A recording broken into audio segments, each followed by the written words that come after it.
Hi hello friends, welcome to my channel. ఈరోజు రెసిపీలో మనం chicken కర్రీని చాలా టేస్టీగా మిక్సీతో కూడా పని లేకుండా చాలా సింపుల్గా ఎలా ప్రిపేర్ చేసుకోవాలో చూసేద్దాం. ముందుగా స్టవ్ మీద ఒక ప్యాన్ పెట్టి దీనిలో 2 టేబుల్ స్పూన్స్ ఆయిల్ని యాడ్ చేసుకోవాలి. ఆయిల్ కొద్దిగా వేడెక్కిన తర్వాత కొద్దిగా చెక్క, 4-5 లవంగాలు, 2 యాలకులని యాడ్ చేసుకోవాలి. వీటిని ఆయిల్లో కొద్దిగా ఫ్రై చేసుకోవాలి. ఆ తర్వాత ఒక పెద్ద సైజ్ ఆనియన్ని ఈ విధంగా పీసెస్గా కట్ చేసుకొని యాడ్ చేసుకోవాలి.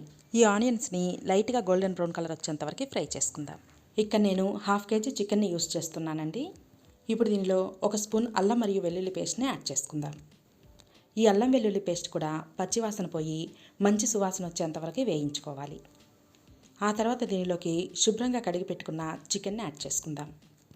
ఆ తర్వాత దీనిలో రుచికి సరిపడా సాల్ట్ని యాడ్ చేసుకుందాం. ఆ తర్వాత ఈ చికెన్ అల్లం వెల్లుల్లి పేస్ట్లో ఆయిల్లో బాగా కలిసేలాగా కలుపుకోవాలి. మనకి నార్మల్గానే చికెన్లో కొద్దిగా వాటర్ కంటెంట్ ఉంటుంది కదా, ఆ వాటర్తోనే మనం చికెన్ని మగ్గించుకోవాలి. దీనిపైన మూతను పెట్టుకొని చికెన్ బాగా ఉడికేంతవరకు ఉడికించుకుందాం. ఇప్పుడు ఒక మిక్సింగ్ బౌల్ని తీసుకొని దీనిలోకి 2 టేబుల్ స్పూన్స్ పెరుగుని యాడ్ చేసుకుందాం. నేను ఇక్కడ 1/2 కేజీ చికెన్కి సరిపడా గ్రేవీ కోసం తీసుకుంటున్నానండి. మీరు కేజీ తీసుకున్నట్లయితే మరి కొద్దిగా పెరుగుని యాడ్ చేసుకోవచ్చు. ఆ తర్వాత కొద్దిగా పసుపు, 1.5 స్పూన్ కారాన్ని యాడ్ చేసుకోవాలి. ఇప్పుడు దీనిలో 1 స్పూన్ చికెన్ మసాలా పౌడర్ని యాడ్ చేసుకుందాం. ఆ తర్వాత దీనిలోకి కొద్దిగా వాటర్ని యాడ్ చేసుకుందాం. ఇప్పుడు ఈ మొత్తాన్ని బాగా మిక్స్ చేసుకుందాం. మనకి పెరుగు మంచి క్రీమీ స్ట్రక్చర్ వచ్చేంతవరకు మిక్స్ చేసుకోవాలి. నేను ఇక్కడ గడ్డ పెరుగుని యూస్ చేశానండి, అందుకోసం కొద్దిగా వాటర్ని యాడ్ చేశాను. కొద్దిగా నీళ్ళగా ఉండే పెరుగుని తీసుకున్నట్లయితే వాటర్ యాడ్ చేసుకోవాల్సిన అవసరం ఉండదు. ఈ మొత్తాన్ని క్రీమీ స్ట్రక్చర్ వచ్చేంతవరకు మిక్స్ చేసుకొని పక్కన ఉంచుకోవాలి. ఇదిగోండి, మనకి ఇక్కడ చికెన్లో ఉండే వాటర్ కంటెంట్తోనే చికెన్ పూర్తిగా ఉడికిపోయింది. ఇప్పుడు దీనిలో కొద్దిగా కరివేపాకుని యాడ్ చేసుకుందాం.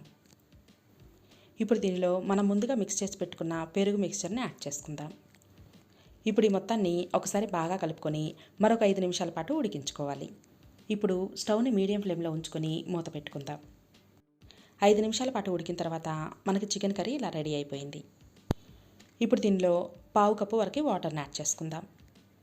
మరొకసారి బాగా మిక్స్ చేసుకొని మరొక 2 నిమిషాల పాటు కుక్ చేసుకుందాం. ఇదిగోండి, ఎంతో రుచికరంగా చాలా తక్కువ టైంలో మరియు తక్కువ ఇంగ్రీడియంట్స్తో ప్రిపేర్ చేసుకున్న చికెన్ కర్రీ రెడీ అయిపోయింది. ఇక స్టవ్ ఆఫ్ చేసుకొని సర్వింగ్ బౌల్లోకి తీసుకొని సర్వ్ చేసుకోవడమే. ఈ రెసిపీ కనుక మీకు నచ్చినట్లయితే నా ఛానల్ని సబ్స్క్రైబ్ చేసుకోండి.